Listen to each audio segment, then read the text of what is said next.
here's the entrance to the room. Now generally, the best way to install this floor is going across the opening full length, this direction. You don't want to put your pieces up here and then another piece, another piece, another piece.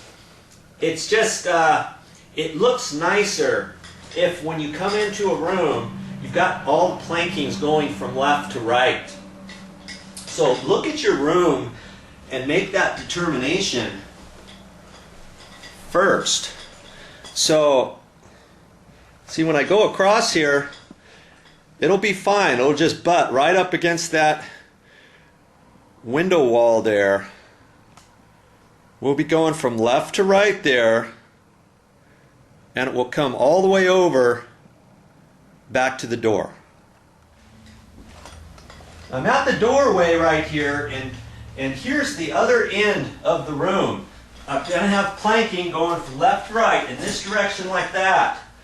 And look at your directions too and kind of get familiarized with how you're going to do this. But the main suggestion is if you start in this corner here and then go that direction. But the directions will tell you just start out with a full piece and then start snapping them together.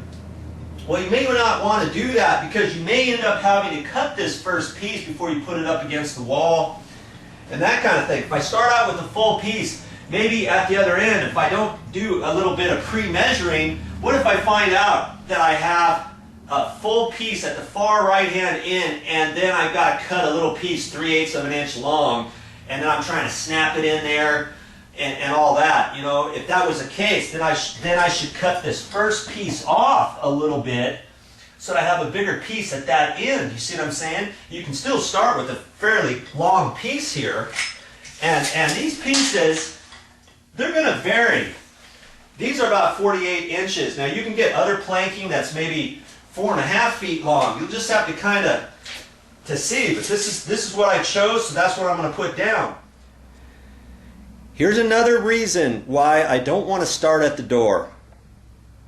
I don't really have a straight wall to go on. See, I've just got a small little wall here. Then I've got a closet here and a threshold. I don't want to assume that that's perfectly straight and it notches in from where the wall is. See right here at this end, this is the only section of wall I got to start off of, because then it notches back. And I don't know if it notches back exactly the same amount over there. And it's going to be hard to start my first row and put shims in there up against the wall and that kind of thing. That's why I'm going to start over here. Because once I start going, see, that's a straight line. Even though there's some windows there, the baseboard goes straight across there. So once I put that first long piece in there, I'm going to have some little rubber shims that I put in next to the wall to hold that piece out nice and firm. So when I get ready to snap the adjoining walls, flooring up against that piece, it's not going to move up against the wall. Okay? Over here, next to the sliding closet doors, I don't have that, do I? And I only have it right there at that one little section of wall that I could put in a couple shims, and nothing here at the door. So that's another reason why you don't want to start at the door, but that's why it's vital to measure out your floor exactly so that you know where this last end piece up next to the door is going to be.